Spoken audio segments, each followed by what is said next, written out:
La búsqueda de un alto y permanente índice de desarrollo se refleja con una política estratégica de promoción de la inversión, tanto interna como externa, constituyéndose en un vehículo multiplicador de ingreso y crecimiento nacional. El cumplimiento de este cometido constitucional se logra no solo con el flujo suficiente de recursos, sino también con la existencia de un sistema financiero capaz de distribuir eficientemente los dineros públicos. Nuestro siguiente invitado es un bogotano, economista de la Universidad de los Andes. Obtuvo en la Universidad de Yale en Estados Unidos los títulos de orales en finanzas y economía matemática y de máster en desarrollo internacional y economía.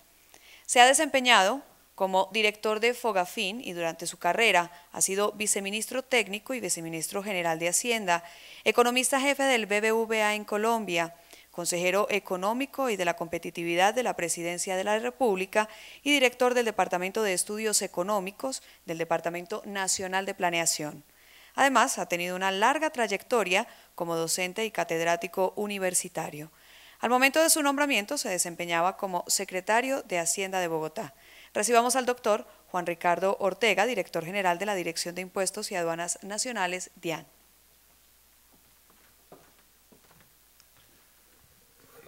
Muy buenos días y muchas gracias por la invitación, particularmente al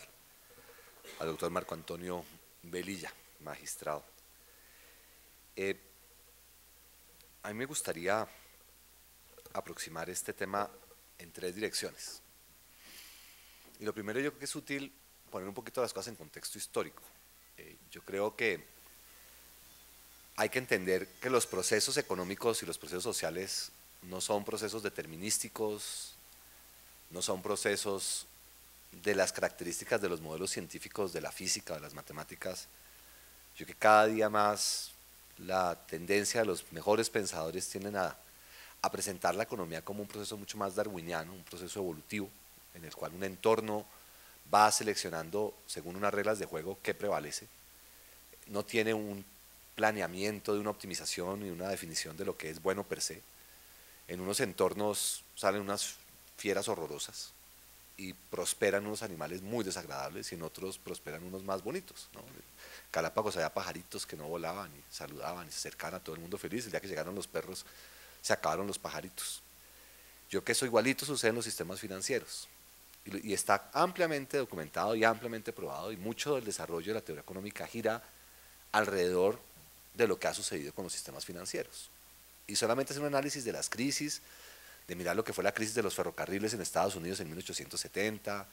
o mirar la crisis de los bancos en Nueva York en 1907, que da origen al Federal Reserve, o la crisis financiera de 1929, que termina con un colapso masivo de todos los bancos en 1933. Claramente ilustra cómo esos procesos se van gestando en las sociedades y cómo el comportamiento de la gente según sus entornos va cambiando.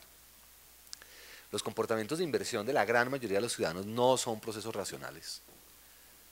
Es muy difícil para la gran mayoría de la gente entender el valor del dinero y el valor del dinero a través del tiempo y el valor del dinero en diferentes tipos de aplicaciones. Inclusive con enorme entrenamiento, la capacidad que se tiene de cometer errores en estos temas sigue siendo muy sustantiva. El entender cuánto vale un peso en 4 o 5 años para cualquiera que está acá sentado es una imposibilidad,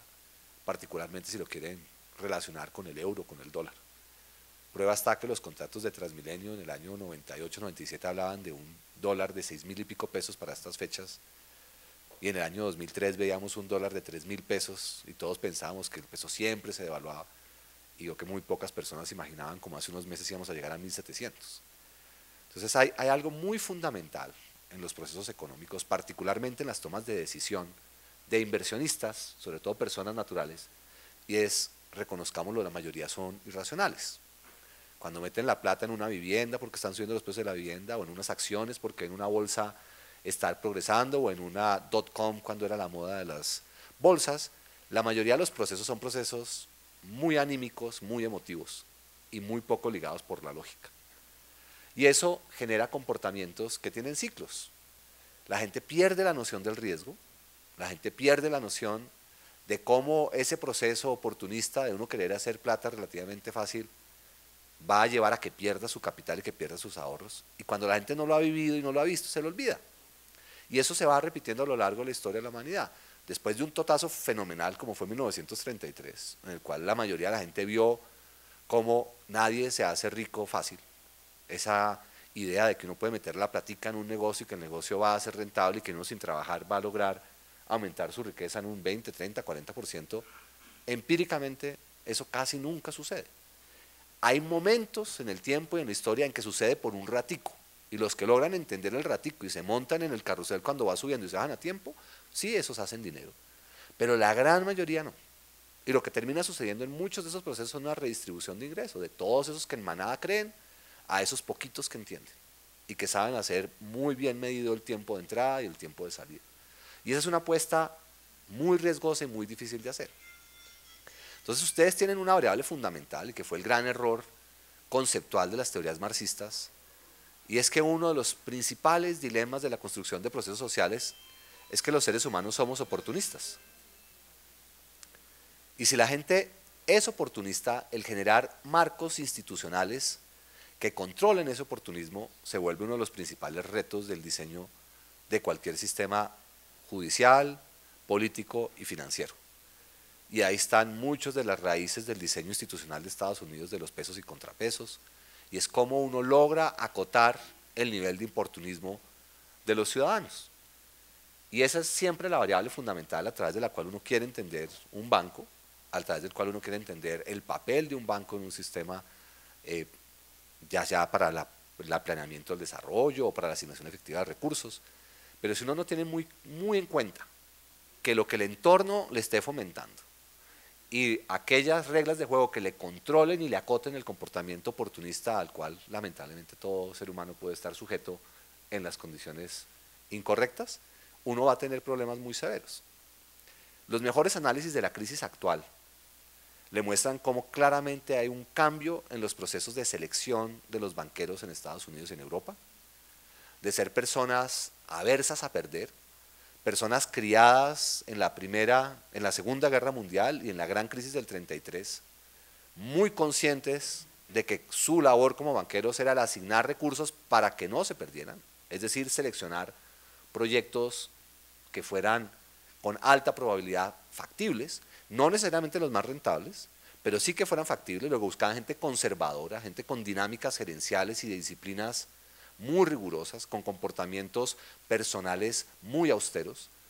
Esos banqueros de los años 50 y los años 60, que si ustedes miran son las épocas de mayor desarrollo y crecimiento de la humanidad, empiezan a mutar a finales de los años 70 y 80 a unos banqueros más jóvenes, los famosos yuppies de las películas de los 80, mucho más oportunistas, con expectativas de hacerse rico en 3, 4, 5 años, que llegaron a ver cómo empresas como Goldman Sachs repartían 16.600 millones de dólares en bonos y compensaciones en un solo año, donde una persona de mi edad, yo tengo varios amigos banqueros, dicen: ¿usted cómo no tiene 3, 4 millones de dólares a su edad? ¿Usted cómo le ha ido de mal en la vida? Es fundamental el poder mostrar ese tipo de resultados en esos tiempos, y ese es el tipo de personas que empiezan a manejar buena parte de la asignación de recursos en los sistemas financieros internacionales y quienes toman unas decisiones brutalmente agresivas porque son capaces de saber que la decisión para ellos de su futuro y de su éxito está en diciembre de ese año. No está en los 3, 4, 15 años de los créditos hipotecarios que generaron con base en instrumentos muy creativos. Ese cambio del entorno de tener unos banqueros como eran los Warburg en los años 20 o los años 30, que no por azar son judíos, muchos de ellos, y esto va a un punto fundamental que es relevante en la discusión. Personas que tienen una enorme formación para ser capaces de postergar el disfrute por años de formación y de historia, a una evolución de unas nuevas cohortes de jóvenes que no quieren postergar absolutamente nada y que entre el enorme disfrute de drogas, rock and roll y cantidades absurdas de dinero, empiezan a tomar decisiones con el manejo de todos los recursos de una sociedad.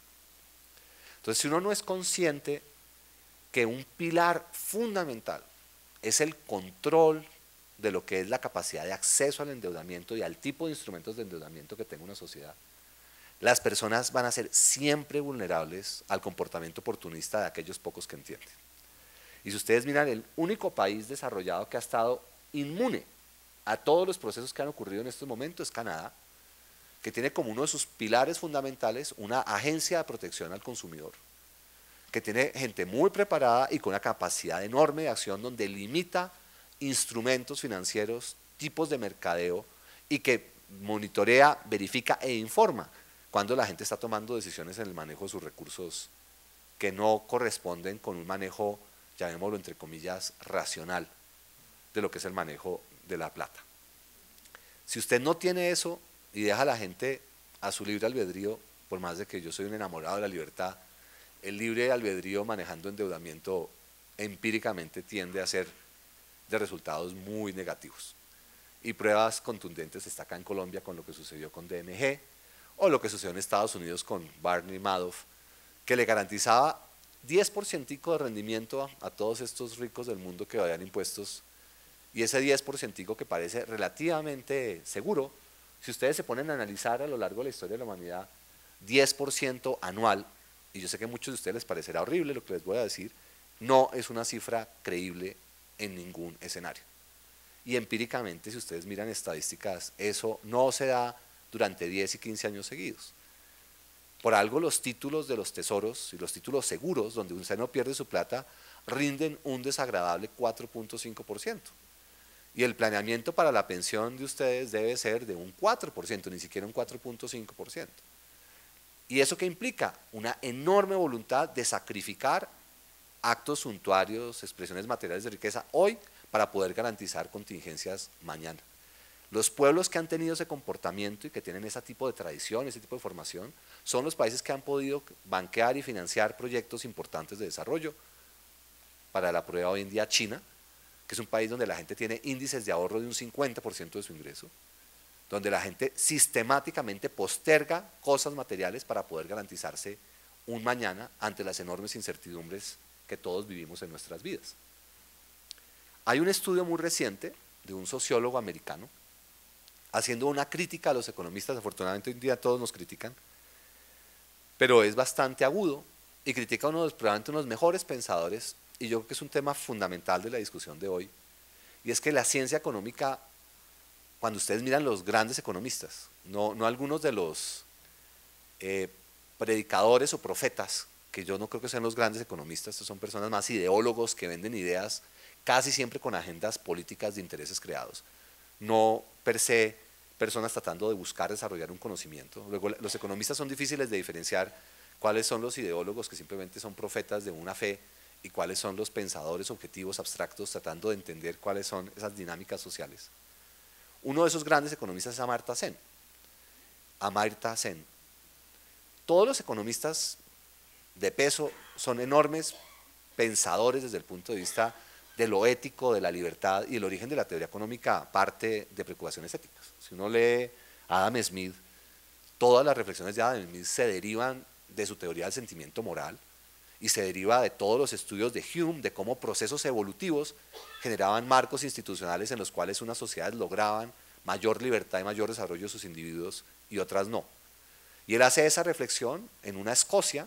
en 1740 y pico, que en 1710 o 1719, no me acuerdo la fecha exacta, logra la independencia, no, mentira, se somete y limita su independencia al parlamento inglés y acaban con el parlamento escocés y hacen ese enorme sacrificio político para poder tener acceso a los mercados de las colonias británicas. Y esa decisión rompe la estructura política y social de Escocia, y es Adam Smith quien, entendiendo ese entorno y entendiendo ese cambio, se empieza a hacer unas preguntas de cómo esos procesos evolutivos sociales pueden generar relaciones justas entre los individuos, y cómo esa noción antigua del leviatán, de que la justicia y el orden solo existe si se impone de manera brutal desde arriba de estos patriarcas, de estos líderes, se sustituye por un proceso en el cual todo ser humano es un actor de esa construcción de esos procesos éticos, sociales, sensibles, sensatos, razonables, como lo plantea Morán. Y ese es el punto de partida de Adam Smith. Adam Smith, lo más mínimo, es esa caricatura trivial de los periódicos de una mano invisible o de unos mercados. Es todo lo contrario. Es un profundo pensador de la ética del comportamiento humano, viendo cómo los procesos feudales, donde la única fuente de empleo era la tierra y era la capacidad enorme de presión de esas clases monárquicas de someter a la población casi que a una esclavitud porque no había un mercado del trabajo, y ven el comercio un cambio político que genera una ruptura institucional donde esos dueños de la tierra iban a perder ante la capacidad de poder importar trigo de los Estados Unidos y así se iba a liberar a través de un menor costo del salario la generación de una cantidad de actividades distintas donde se le da libertad a la gente. La preocupación de los economistas serios nunca ha sido la plata o el capital, siempre ha sido la libertad. Y la preocupación de Sen siempre fue el buscar cómo se genera a la gente oportunidades, cómo se le genera a la gente espacios donde puedan prosperar, donde todo ser humano que parte de condiciones brutalmente desiguales tengan la oportunidad de tener alternativas en sus vidas, de gestarse un destino por su propio albedrío. Esos son los verdaderos pilares de la ciencia económica y sus verdaderas reflexiones. Y Amartya Sen, en el mismo espíritu de Smith, siendo uno de los grandes pensadores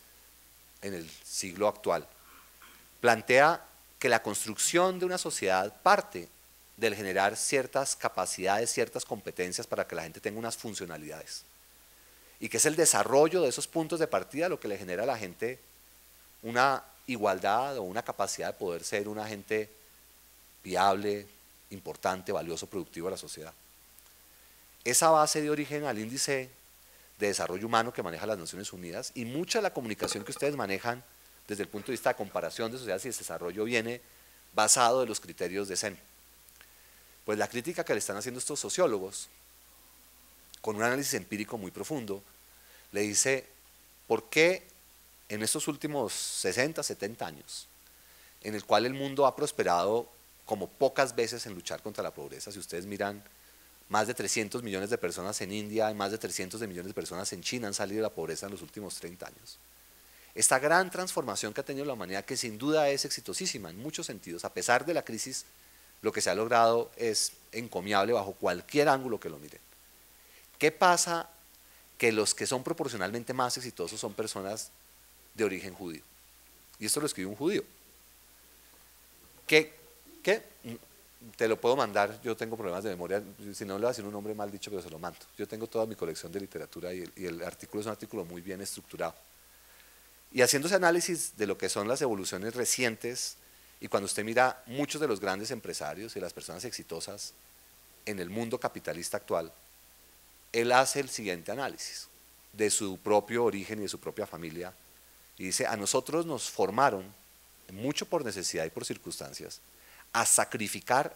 todo lo que fuera necesario para invertir en nuestra educación, en nuestra formación y en la creación de algún tipo de actividad productiva. Y cuando usted es exitoso dentro de nuestra religión y nuestra tradición, usted es exitoso porque usted le deja un legado a las siguientes generaciones para que ellos puedan seguir adelante con ese proceso de acumular